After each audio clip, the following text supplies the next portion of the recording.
Check out this Rakan play that SKT support Keria made at the recent World Championship Grand Final. Keria first opens by flashing on top of his enemy, then using R into W to chain CC his opponents. This is because on Rakan, using R will lock you out of casting your flash or your W for the next 0.5 seconds, so Keria always gets around this by first flashing, then using R. Another way he gets around this half a second lockout is by using his E to kill time until he's able to use flash W again. Now it takes exactly half a second to travel to a teammate from max range E, meaning your abilities will be available to use the moment you arrive. Another mechanic you may have noticed from the last replay is that Keria intentionally overshoots his W when using it in combination with his ultimate.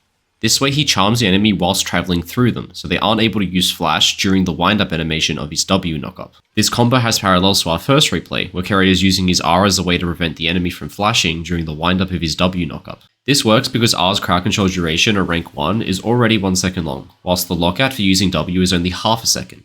And since the W's cast time is based on the distance travelled, it will go off almost instantly when cast at point blank range, meaning an R into W combo will always chain CC.